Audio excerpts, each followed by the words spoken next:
Kaum muslim yang saya hormati. Berkata Anas, karena aktsaru du'ain Nabi, bahwa kebanyakan doa Nabi isinya Rabbana atina fid dunya hasanah wa fil akhirati hasanah wa qina adzabannar. Ada kalimat wa qina adzabannar. Jauhkan kami dari azab neraka. Jauhkan kami dari azab neraka. Qul inna a'azakumullah. Mu'adz bin Jabal atau seorang sahabat yang lain ditanya, apa ucapanmu ketika sholat atau ketika engkau berdoa? Aku hanya minta surga dan aku berlindung dari api neraka. Inilah uksin dan danataka wala dan danata Mu'adz. Aku tidak bisa mengucapkan apa yang kau ucapkan wahai Rasul, atau apa yang diucapkan oleh Mu'adz. Aku nggak bisa, nggak hafal doa-doamu. Maka aku minta surga sama berlindung dari neraka. Bas, cuma itu. Apa kata Rasulullah SAW? Wa hal nudandin illa hadza. Tidaklah kami mengulang-ulang doa kami kecuali itu. Minta surga dan takut neraka. Apalagi? Berarti mereka, para sahabat radhiyallahu alaihim ajma'in, dengan Rasulullah sallallahu alaihi wasallam selalu berlindung kepada Allah dari azab neraka. Dan selalu berpikir apa yang nanti akan terjadi setelah kematian. Ada hikmah yang sangat besar. Kenapa kita disuruh untuk mengingat kematian dan mengingat akhirat? Dalam hadis yang sahih, kuntu nahaitukum an ziyaratil qubur, ala fazuruha, fa innaha tudzakirukum bil maut. Ketahuilah, dulu aku melarang kalian untuk ziarah kubur, tapi sekarang zuruha, ziarahilah, fa innaha tudzakirukum bil maut. Atau dalam riwayat, fa innaha tudzakirukum bil akhirah. Sekarang ziarahilah kubur, karena itu akan mengingatkan kalian kepada kematian, akan mengingatkan kalian kepada akhirat. Disuruh untuk mengingat akhirat. Dan Rasulullah SAW berziarah kubur di tengah malam, sendirian. Sampai Aisyah kehilangan, kemana suamiku? Diikuti oleh Aisyah, kemana gerangan beliau? Ternyata ke kuburan Baqiyah. Mendoakan mereka, kemudian pulang. Itu ziarahnya beliau sallallahu alaihi wasallam. Ziarahnya beliau bukan tamasya, bukan wisata religius, bukan rame-rame dengan bawa snack, makan-makan di sana, bukan. Tapi datang, melihat mereka, mendoakan mereka, dan kembali pulang. Mengingat bahwa kita pun akan ke sana. Dan itu terungkap dalam ucapannya ketika salam. Assalamualaikum ya ahlal qubur, minal mu'minina wal mu'minat, antumus sabiqun, wa inna insyaallah bikum lahiqun.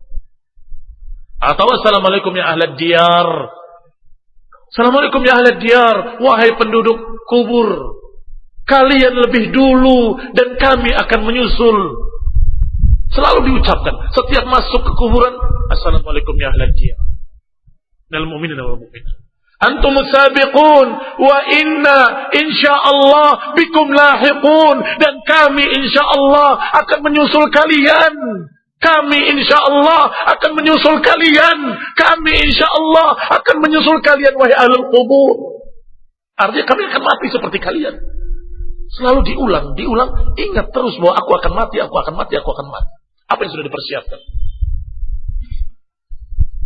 Di antara hikmah-hikmah kita mengingat kematian, kata Ibnu Daqqaq rahimahullah, yang pertama, ta'jilut taubah. Kalau kita ingat mati, kita akan bersegera taubat.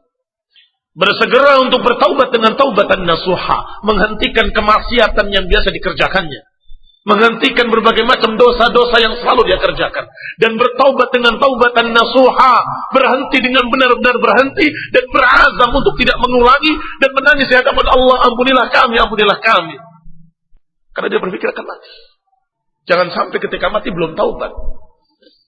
Yang kedua, qana'atul qalbi. Hikmah kedua, hati menjadi qanaah. Dapatnya cuma sekian, alhamdulillah. Oh, hidup saya berapa hari lagi? Gak tahu. Kenapa harus kecewa? dengan pemberian Allah Subhanahu wa taala. Maka diberi sekian alhamdulillah, diberi sekian alhamdulillah, diberi sekian alhamdulillah.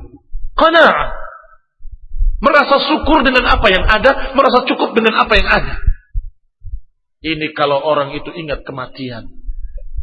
Tetapi kalau lupa dengan kematian serakah. Kalau lupa dengan kematian tamak, serakah, enggak pernah merasa cukup, enggak pernah bersyukur. Kok cuma segini? Kok cuma segitu? Hikmah yang ketiga, nasyatul ibadah, semangat untuk beribadah. Karena dia tahu akan mati. Salatul muwaddi', salatlah dengan salat perpisahan. Bayangkan bagaimana kalau seorang tahu besok akan mati, pasti dia akan beribadah dengan sebaik-baik ibadah. Akan beribadah dengan sekhusyuk ibadah. Kenapa? Karena merasa akan mati. Kamu besok akan dihukum mati. Kamu akan digantung besok. Bagaimana kira-kira? Akan semangat beribadah. Kenapa kok dia semangat beribadah? Karena dia tahu akan mati. Taib, kalaupun nggak dihukum, kamu nggak yakin kamu akan mati.